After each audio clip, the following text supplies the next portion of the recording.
Hello and welcome to CTN. To learn more about the show, please visit ciotalknetwork.com. And today's topic is, would you recommend our company to your friends?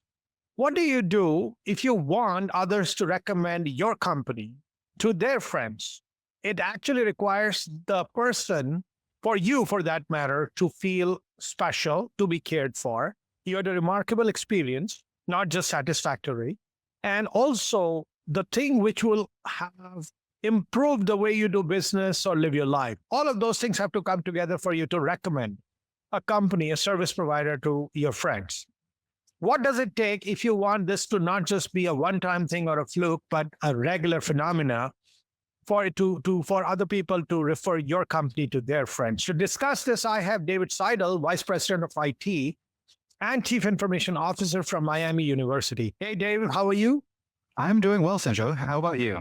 Very good, sir. Thanks so much for joining. And in this day and age, getting a customer to keep coming back and bringing their friends along is actually a huge feat. And perhaps that's the only way you can survive. Otherwise, people are so fickle. So when you look at a customer, like their expectations, they have become demanding, they have become fickle, and they have had more choices than ever before. So what would you say from an expectations standpoint, specifically the quirks, or are rightfully so the expectation shifts, which is going to force all of us to rethink how we are approaching and elevating the customer experience? This is a question that I think is fascinating, particularly in my niche, which is higher education. The reputation and the feeling of a campus and institution is key to bringing in new students, but it's also what keeps your alumni coming back. It's what makes us who we are, and it's baked into the very DNA of every higher education institution. But the last 2 years have seen a lot of changes beyond the changes we were seeing in higher education before. We had a pandemic that changed how higher education had to work with our students, what their perceptions of the institution would be. And we couldn't just rely on a pretty campus and some amazing faculty. We had to think about what the whole student experience was like.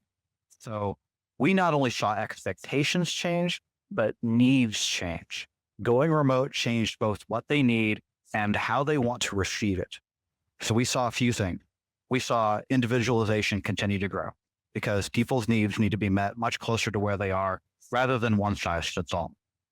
We've seen things like cloud services change how people think about the tools that they use. Cloud services change quickly. They require you to meet their interface design. That could change very quickly.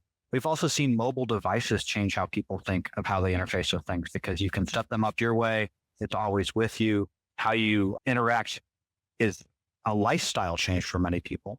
And then we've also seen people who are under more stress and pressure, and they need us to be understanding of that.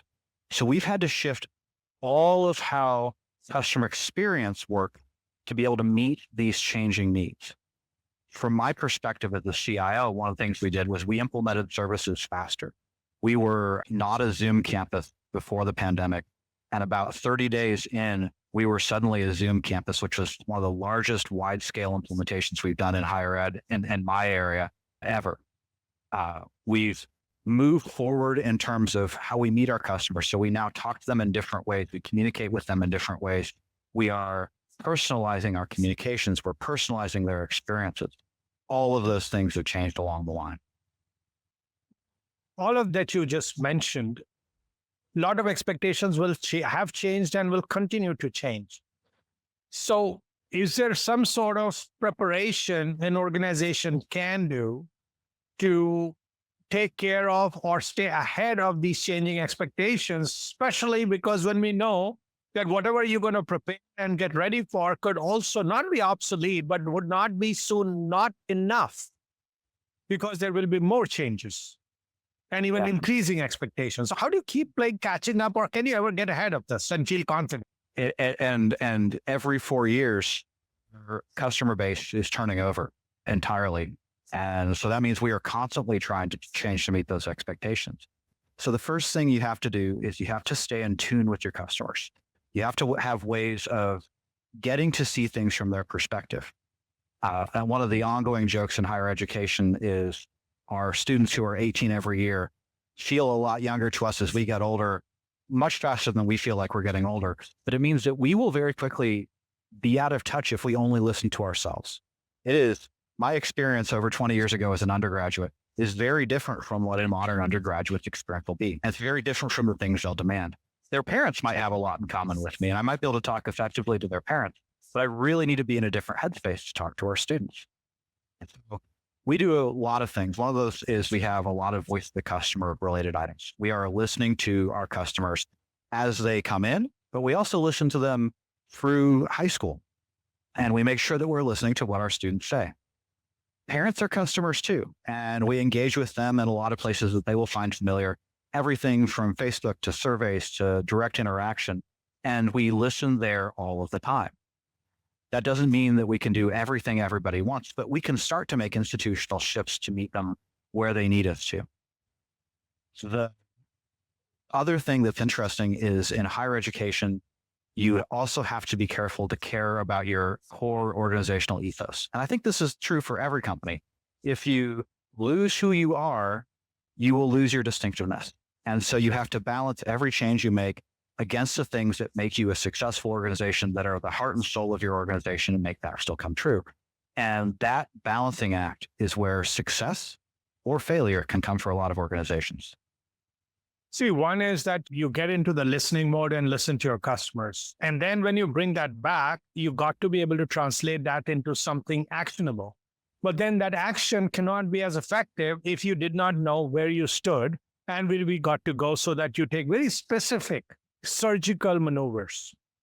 So I see you agree with it. So now with that said, while on one hand you wear your listening hat, or your organization has specific people and specific processes and technologies to listen, but then you also have to do a kind of ongoing benchmarking on how well are you standing against this customer first mindset or the CX culture, some sort of a way for you to see how far have you come and has it degraded, or you have to work further. So is this an art form or a science or a gut feel that you're going to work with?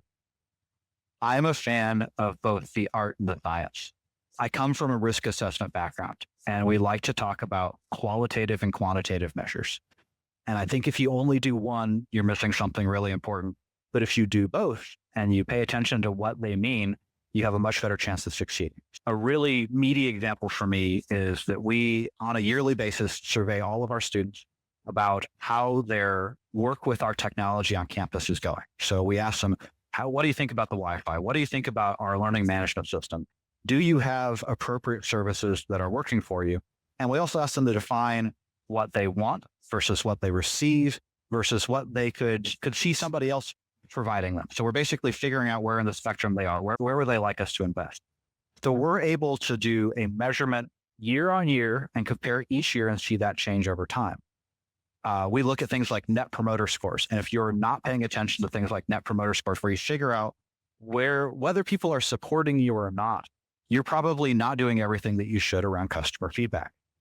And then a lot of my job is getting out to our university community and listening and making myself available. And sometimes that feedback comes in forms you would expect. I will get an email, somebody will tweet at me, somebody will send something to our help desk, and it will make it to the people who need to know about it. And sometimes it's in unexpected ways. An example is last year, as part of a fundraiser for one of our campus interfraternal organizations, I was in a dunk tank. And you're going to say, David, why is a dunk tank related to campus feedback? I had a student walk up, and you could donate for a certain number of dollars. You could get softballs to throw at the dunk tank target. And the student bought the ball, set them on the ground, walked up to the tank where I was sitting and said, I am having a bad Wi-Fi experience in my residence hall. And then walked over to the target and pushed the dunk button. And I immediately went to the tank. And since you can't see me on the podcast, I'm a person who wears glasses. So I can't see the student because I'm in a dunk tank with no glasses on. But one of my staff members was standing nearby and actually followed the student to see if we could find out more about their personal experience. Sometimes it's the on-the-ground feedback that's just as important as all of the surveys and other feedback mechanisms, so you can go fix the real experiences for the people you work with.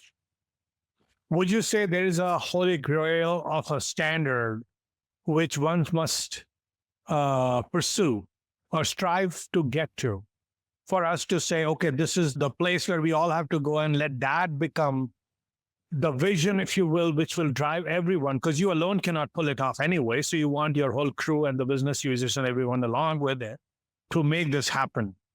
Is there something which a holy grail which you can articulate? What would that look like?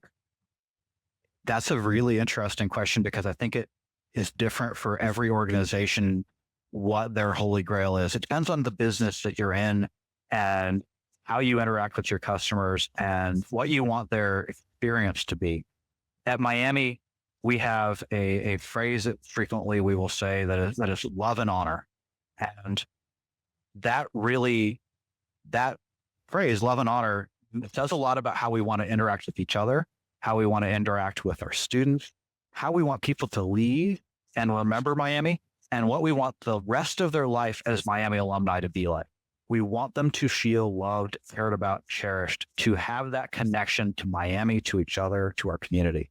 And then honor really says a lot about how we treat each other, about the way we want to leave a mark on the world. And when we think about our customer experience, we are grounded in something that's more than a motto. It's who we are. And it's even something we use as a greeting and a sign off inside of our emails to remind us of what we're doing. I don't think that's going to be a holy grail experience for everyone. I don't think that's going to be a consistent experience for everyone. But if you can just step back and say, who are we? What do we want to be? How do we align to that? And are we on the path to achieving it? If you can do that, I think that you can achieve at least success, if not something pretty amazing. Let's take a quick break, listeners. We'll be right back. And let's discuss the CX strategy, customer experience strategy. So besides the fact that we are nice people and we really love our customers, that sentiment, can it truly take you to where you want to get to? That's where perhaps the CX strategy comes into place, where you are fundamentally aiming before firing. But what does that look like? Have you ever thought of it? And if you have, what shape would take you in your specific situation or circumstances or environment to your true north? Please stay tuned. We'll be right back.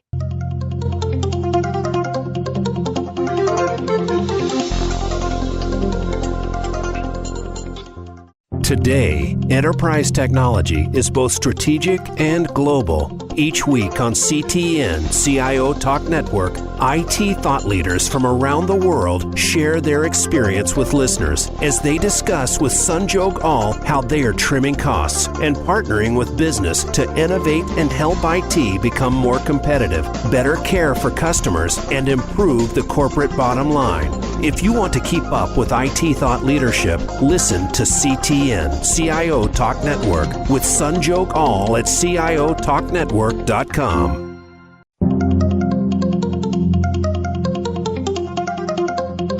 You are listening to CTN CIO Talk Network with Sanjog Aul. To learn more about our program, please visit CIOTalkNetwork.com. Now, back to the show. Welcome back. So, Dave, when you talk about CX or customer experience strategy, a lot of people talk about it. Someone can make good consulting fee, get good fee out of it. You can build a good document and a couple of PowerPoint slides. But let's talk about what it truly means and how should one go about defining it versus just putting ink on the paper.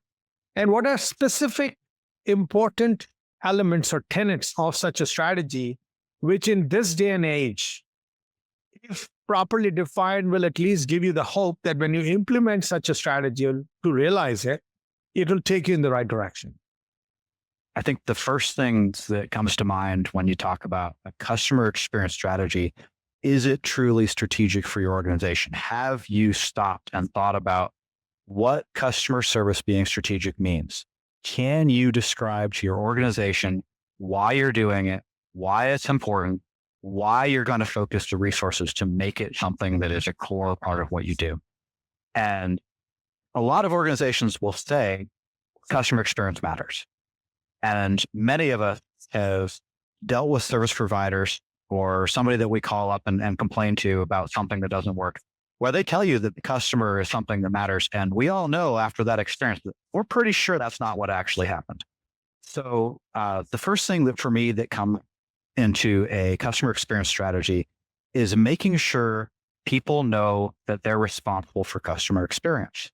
And in many organizations, you'll have somebody who's in charge of customer experience. In most organizations, you want almost everybody to have something about customer experience in their daily life and part of their work. And so we have people who are heavily aimed at customer experience, people who support our service organization, people who work with our help desk, people who do desk side support, and our relationship managers who know that they are our front line of customer experience on a day-to-day basis. My leadership team knows that the experience itself is a core thing. We have a member of our leadership team whose title includes customer advocacy, and he is at all of our leadership meetings to represent the customer in everything that we do. And his team ensures that we do that and that we communicate well about it. And then as you're building that strategy, you have to think about providing the skill set and the capabilities that will allow you to have that amazing experience.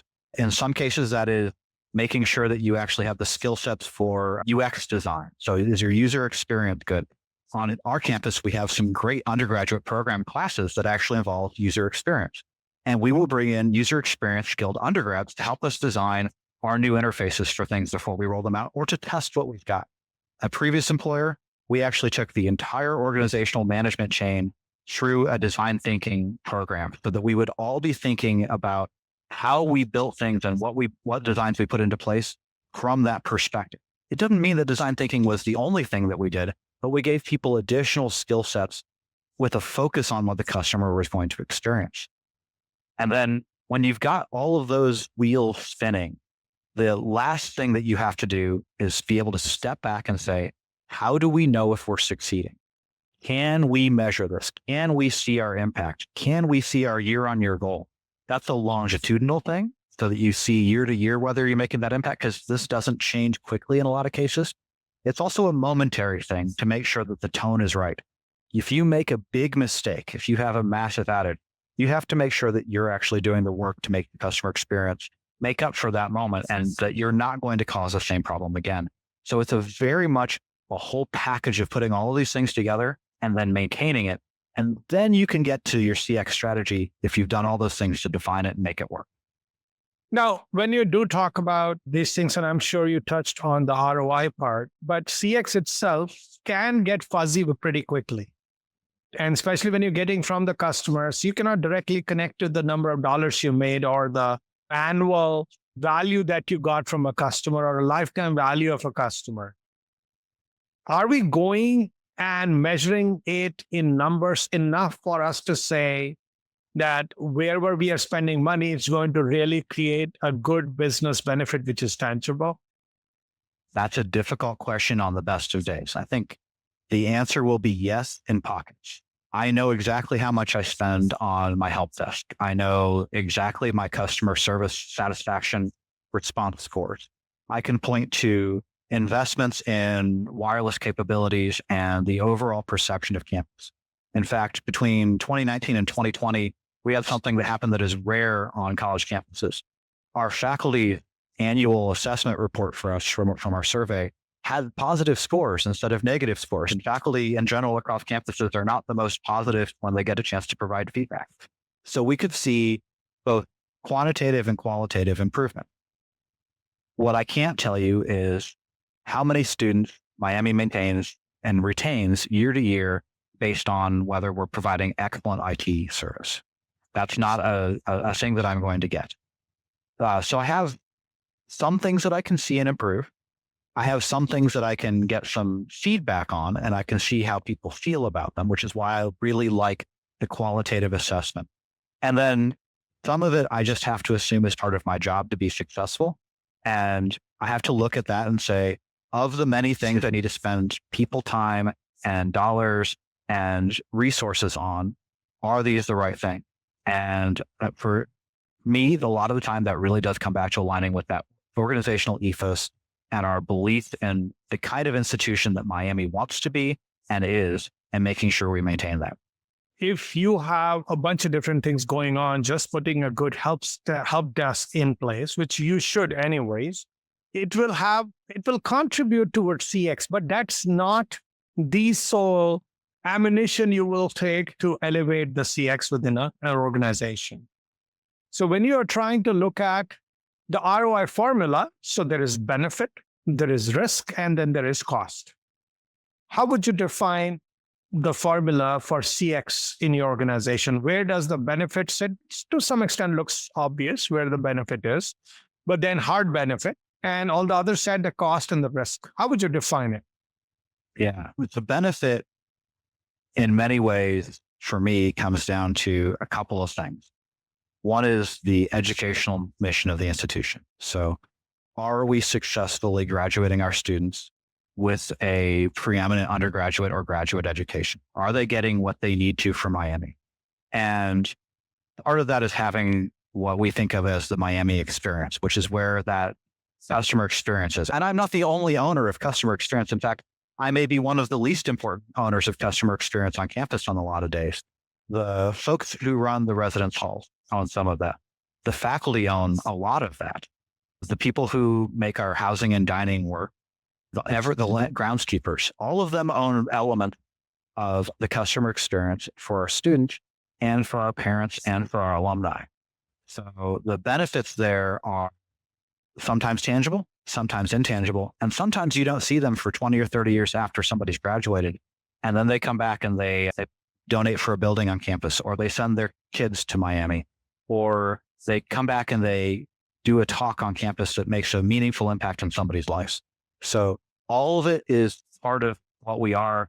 We have a 200-year history and we have a future that is part of that. So we have to invest to make sure that brand and that core that is Miami stays true. So the risk side of things is going to be what could go wrong. And when we talk about that, we worry about what happens if we have a bad experience and if we don't fix it, if we don't get in front of it, if we don't make the right kind of investments to make sure it's not an ongoing issue. And then, of course, the cost side of things. What does it cost to provide that experience? That's a whole bunch of different things. It may be staff time. It may be technology infrastructure in my case. It may be something as simple as making sure we communicate better. And so we try and look at those things and do an assessment on a per project basis about what the impact will be. So sometimes somebody will come to me and say, we have a project and the ROI on the dollar value does not meet what our requirements are. It will not pay itself off within 3 to 5 years just based on dollar costs. And my job as a CIO is to look at that and say, yes, but this means a lot to our campus community. This is a user experience thing. This is a thing that will matter a lot to our students. And when you do that, I put my thumb on the scale and say, we're going to do this anyway because it matters for reasons that are not just cost related, or the cost is intangible, but if we don't do it, we'll feel it in other ways that may not just be dollar aligned. That's where some of the hardest leadership decisions come from, but also some of the most worthwhile leadership decisions are when you make the decisions that aren't just based on a dollar cost, but look at the total cost of the institution in intangible and tangible ways. With what you're trying to do here with CX, right? It cannot be an isolated initiative. What other foundational groups, departments, teams, ivory tower leadership, what else should come together for you to say, hey, we have a CX initiative and we want to go after this CX ROI? These all things will have to pivot or incrementally change. The short answer is if you're successful, almost everybody needs to be playing together for that. But on a day-to-day basis, one of the most important people for our campus is our vice president of university communications and marketing. She sees the institution's reputation, she sees the communications that we're doing, and she sees the engagement that we see across all of those populations. At the same time, my other peer who I work with very frequently on customer experience is our vice president of enrollment management and student success. And that is where we bring students in and we ensure that they are actually making it through graduation. And so the three of us frequently talk about what we're doing to make the customer experience better And they do the same thing for other folks across campus, including the people who run campus, run our infrastructure, run the housing and dining, run the academic side of the house. Those two are working with all of us to make sure we're playing our part. And we will support the two of them on a day-to-day basis to make sure customer experience is where it needs to be. It means that they also have to listen to me, because there are days where I will need to go to them and say, in my area of expertise, this needs to be made better, or we need to invest here, and I need your help to represent this, because it's in competition with other initiatives, or it is a thing that will take some effort to get us there. We're rolling out a new portal for campus, and we've been running the same portal for a long time. And it's a thing that every student and every faculty member and every staff member encounters as part of their normal work at Miami. And we spent time working with all of campus in each of those areas to get them invested in making sure that our portal adoption was going to be successful.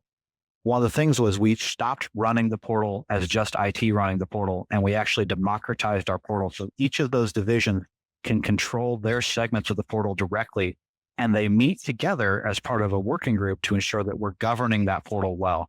So everybody has a stake in the game for that part of customer experience. That's a small part of it, but working together is a habit, and it's also necessary to get what we need done. And when we are looking at the different ways to create metrics, right? One is that you get people working, then you got operational metrics, you got financial metrics. All of those things have to fall in place. And for that, for them to fall in place, they have to be defined properly first. The alignment of CX metrics to the operational and financial metrics is required, but would you say CX metrics, when we say everything should be customer driven, should the CX metric come first and that should drive operational and financial metrics, or the other way around? That is tail wagging the dog in today's day and age. Is that the right approach, or the other way around, the traditional approach is okay? And if the original one where the financial and operational metrics come, how do you prevent a conflict? Because many times what you do for a customer may not always be in the best interest of the business. Let's talk about it. A complex, rather twisted question, but I think it's worth answering. Please stay tuned. We'll be right back.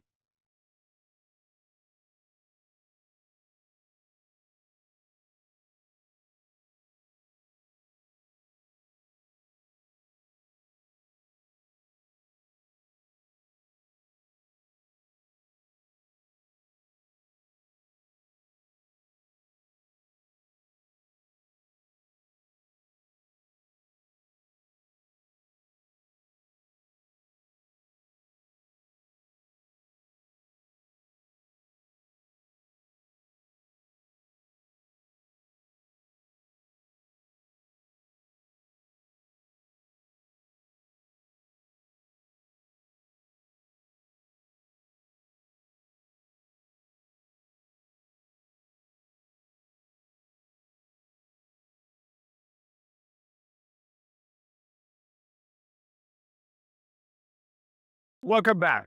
We talk about proper, meaningful CX metrics, which are aligned with operational and financial metrics. That looks very business-like and nothing wrong with it. That's how we should run it. But then we are in a way saying that let us look at ourselves first, look at what we want to do as a business first, and there's nothing wrong with that again. But then trying to get CS metrics to align with the operational and financial metrics. Whereas on the other hand, we say we are very customer-centered or customer-centric. So if you're customer-centric, why would you have your first financial and operational metrics designed first? Instead, if you focused all your attention first on the CX metric and then have the operational and financial metrics kind of follow, you will eventually be a winner. At least it looks like a logical deduction. So what do you think, David? Am I trying to disrupt the way business is done? I think maybe sometimes you do need to disrupt how business is done. I think we're seeing a world where you have to care about customer experience because there are other options. And when there are other options, if your experience is the lesser experience and there's not some other reason that you would be driven there, why would you stay with that provider? And there's habit for a while, but eventually you're going to get there. And that's one of the reasons why you see people in higher education select certain school. Customer experience although we don't tend to think of it as specifically customer experience. We tend to think of it as the Miami experience is very meaningful to us. When I step back and I think about how do you actually do your customer experience metrics, I have a few rules of thumb that I use at a very high level to get there. The first thing that I do is I ask everybody to step back and let's identify what's important. And that's a very broad thing, but it helps to get everybody thinking about why are we doing what we're doing? What is meaningful? And sometimes that's, I need you to have an amazing customer experience. Sometimes it's, I need to provide a good enough experience to everybody to ensure that we have equitable access. Sometimes I need to make sure that we can meet a budget, because if I don't meet that budget, I will not be able to do any of the other things that I'm doing for the organization or for the institution. So we talk about what's important and we make sure that we're all on the same page about importance, because if we have people who are disagreeing about what's important, we may go do all of the things and fail at most of them because we're not focused where we need to be. The second thing I recommend is that we think about what's true. You don't have to be able to measure everything, but if you measure nothing, you will never succeed. So you look for the things that can be measured, and then you say what should be measured. Because I've seen people get lost in KPIs that mean nothing and metrics that mean nothing just for the sake of metrics. Finally, I ask people to step back and consider what can't be measured easily, but matters. And that's where the heart and soul of this is, where the human side of things is. And you have to find ways to accept and gather that input so that you can see the things that may not be immediately measurable, but that you can do something useful with those things all. Oh, go ahead. Yeah, so what you just said, definitely about the metrics, but I kept thinking that while we are creating metrics, but we can get wound up in the numbers. And I wanted to bring back the cultural aspect of it, the soft side, which means someone who's a worker or a leader, doesn't matter where, but in their heart of hearts, they should be wanting to take care of the customer. Yeah. And so that you also have to think about your culture, right? And that's exactly what you're saying. You need to find ways to make that culture meaningful. You also have to find ways to make that culture survivable in some ways, right? So I've been in cultures where we would do anything for a customer.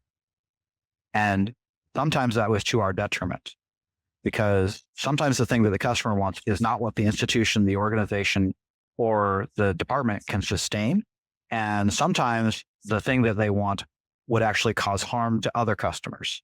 And so we have to be cautious about where that is. So I like to empower people to make sure that you have customer experience. If you ever get a chance to take one of the courses that folks from Walt Disney World will offer, they'll talk to you about what a Disney experience is. And people at Disney are empowered to make lifetime memory experiences for their customers. And they also know that there are certain things that they will not do because that's not a Disney experience.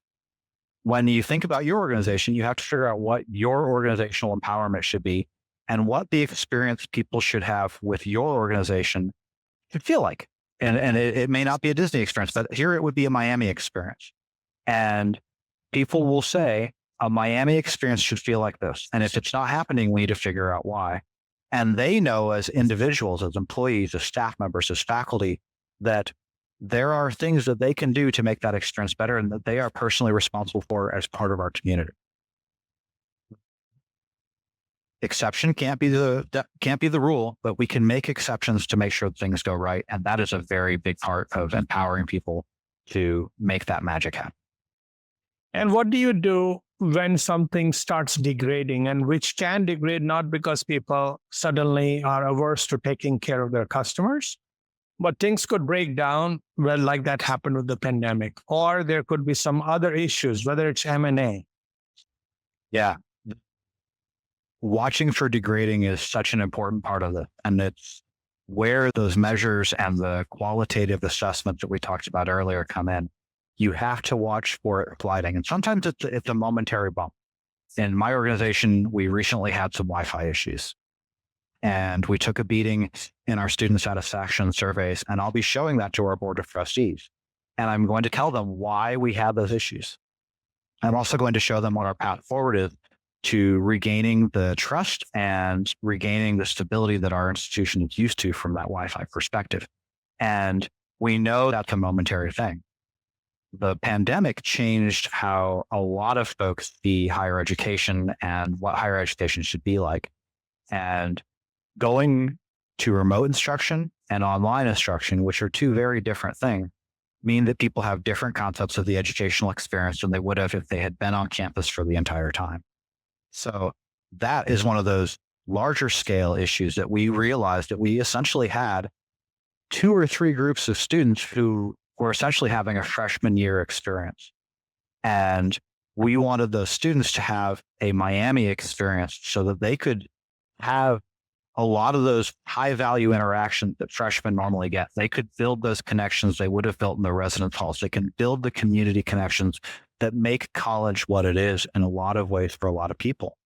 And so when you have a big change like that, you have to step back and say, what are the core important elements of that experience? And how many of them can we provide in ways that don't come across as artificial, that come across as meaningful so that people get that? And I think that level of intentionality is what makes an excellent organization versus an average organization. And an average organization will triumph over an organization that is failing by just bringing the intentionality to making sure that you're moving those things to where they should be instead of where they are, and watching for when it doesn't work or does work and adjusting as needed.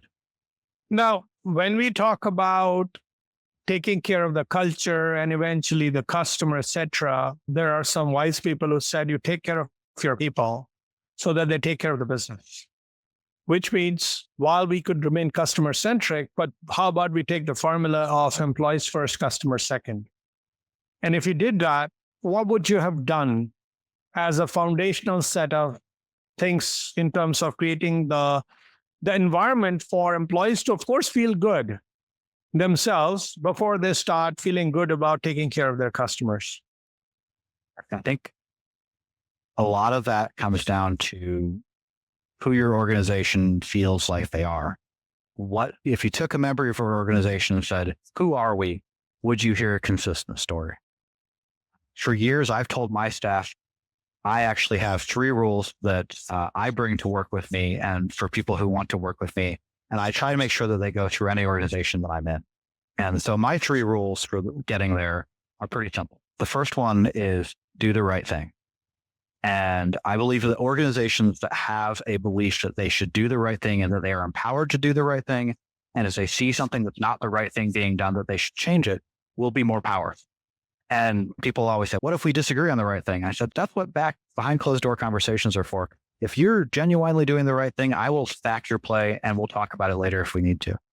The second thing that I believe that organizations need to be aware of to really be able to do this is that mistakes are okay. The worst organizations I've been in have been punitive about mistakes. The best organizations that I've been in have learned from them and have had a culture where we supported each other through making mistakes.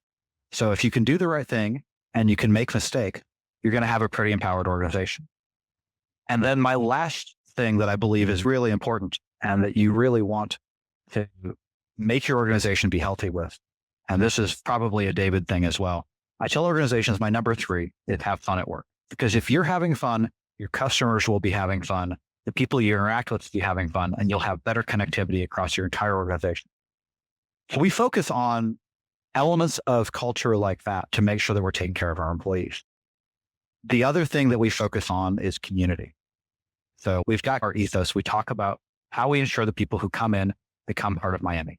And that's harder when you're remote. How do you make sure people can feel what a gorgeous red brick campus in Southwest Ohio means if you can't walk across campus?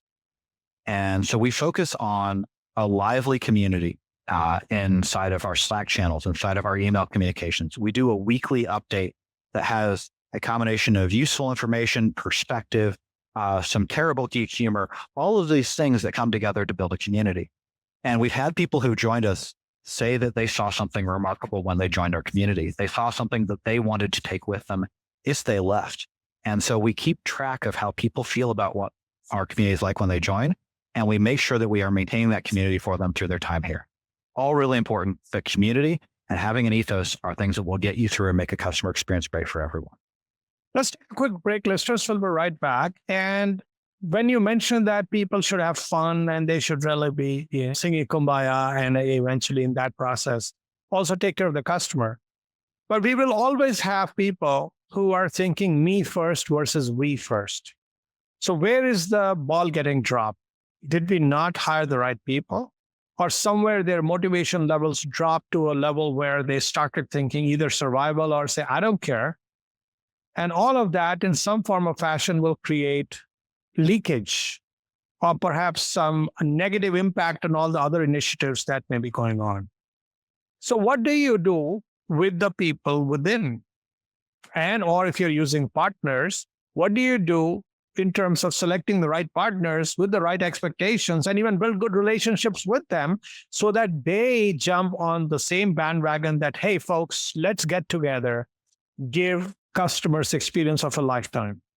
If it doesn't happen, why it doesn't happen? If you have to fix it, how to fix it. Please stay tuned. We'll be right back.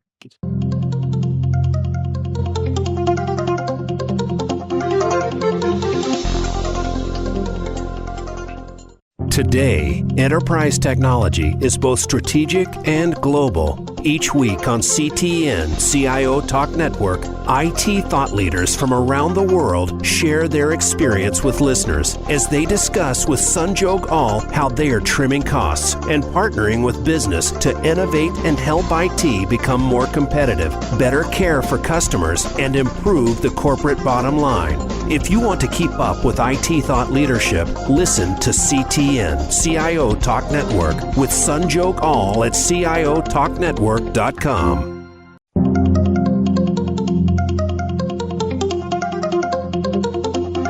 You are listening to CTN CIO Talk Network with Sanjog Aul. Now, back to the show. Welcome back. You and I have all the intentions of building the best possible customer experience. And we are also banking on the people that we have. We will have a few stalwarts, some heroes, if you will, in the organization that we are proud of. But you would find that there are quite a few of them who may have the right kind of struggles where you can be empathetic and deal with it. But then there are some others who think me first. I have to somehow bide my time. I have to do a good project, but I'm not going to go out of my way to meet that metric that David created. That means either we could never kindle the fire within them, or they were not a fit for the company. How does one determine when you're in such a noble journey of making sure customer is treated very well so that they referring us to other customers or bring other people along? And here we are struggling with getting our own people to think about we versus me. This is one of the hardest problems that we face on a day-to-day basis because people are the most complex thing that we deal with. And you can walk into an organization and the person's already there and may or may not be bought in. I took over an organization and one of my staff members said, I've outlasted every manager before you and I will outlast you. And so all I have to do is wait for you to go away. And I knew that we had some challenge that's in front of us. And so when I think about this, I think that there are a few categories of things we can do when you have one or more people who don't want to buy in. The first thing that I like to do is I like to say, can we change the problem? And so why is the person not bought in? Is it because of their experiences? Is it because it's just not who they are? Is it because they operate on a different reward perspective than I do, right? Is there something else that will make them feel rewarded?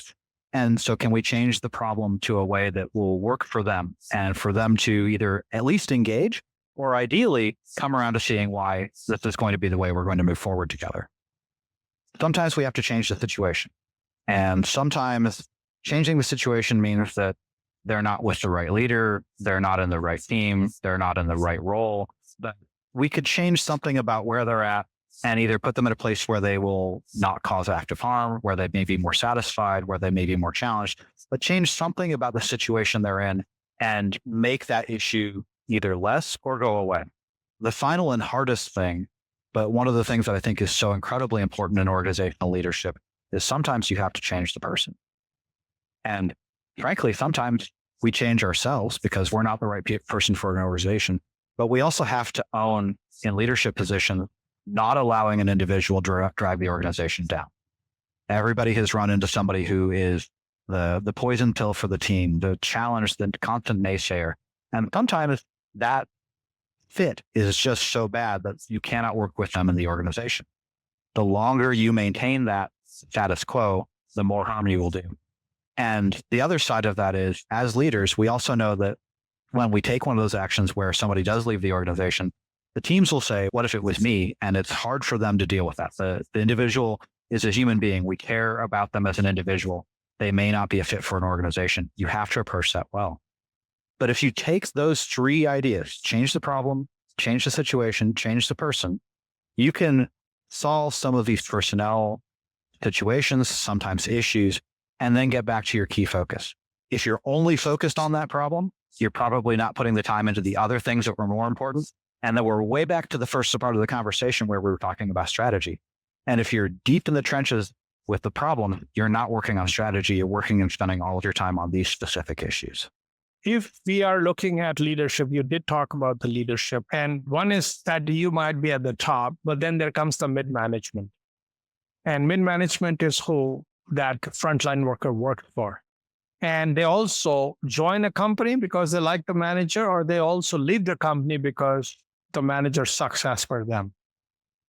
What do you do to make sure that the managers are immersed in that sentiment of CX, amazing, compelling customer experience? So they start believing and become passionate, and that passion becomes contagious, so that they kindle the fire within the frontline workers or the staff that reports to them, for it to result in the desired overall effect where your customers keep bringing back their friends.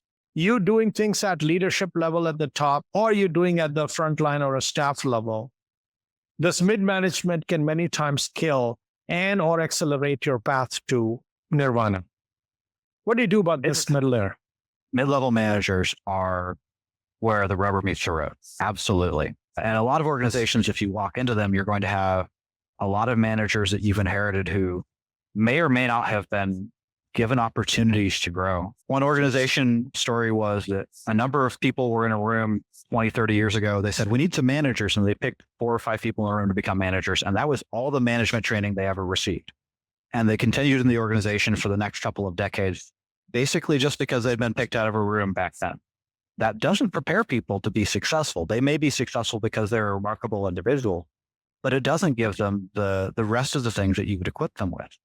So I think one of the first things to do is to talk to your mid-level managers about why they're managers, how they're managing, and what your expectations are. And then offer them access to resources that will give them those skill sets. I'm a big fan of mentoring. I really like equipping people with a mentor who's a lot like them. And I like offering them a mentor who is very different from them, because I want somebody who can celebrate their successes because they understand, and grow because they understand the path, and somebody who will challenge their worldview and say, what if you did it differently? I also believe that it's really important to get your managers together and communicating with each other, because their experiences across an organization are often very different. And one who's stuck in the mud may not see the amazing things that the rest of the organization is doing, because what they're doing at the moment may be more miserable or more challenging. And it helps to have that community built for them to talk to each other and support each other. It also means that the people who are willing to come talk to you and tell you where there are problems are more likely to see them and come talk to you, so that as a leader, your blind spots will be diminished. And I think that last bit is one of the most important things to be aware of, is you have to find ways to cover your blind spots. Leaders cannot see through all of the nooks and crannies of an organization. And if you have really good mid-level managers, they will help you see those things. I absolutely treasure the fact that people will walk into my office and say, David, here's how my day is going, and here's some stuff that's going on, and I want you to see it because I know you'll do a better job because you have that. Building a culture where that happens can be a big part of the customer experience. And honestly, it's a big part of me enjoying my job. One last question. If you had to fix something in yourself to become a better leader, which will eventually help foster the kind of environment and the team that would come together to develop a culture and the customer experience so that those customers start bringing the friends along, what would be that thing that you will fix in yourself?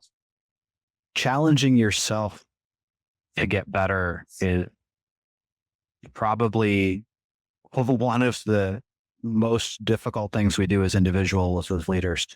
And when I think about what I want to get better at and what I had to do to get better at, because this is my first CIO position, and I frequently joke, I am the originally shy child of 2 librarians. And it is a challenge at times to go put myself out in front of an organization and represent that organization on a large scale stage. And so the first thing that I challenged myself to do when I got here was to meet with everybody on campus who I needed to build a relationship with within 90 days and listen to them, and then ask them who else I should meet with until I ran out of people.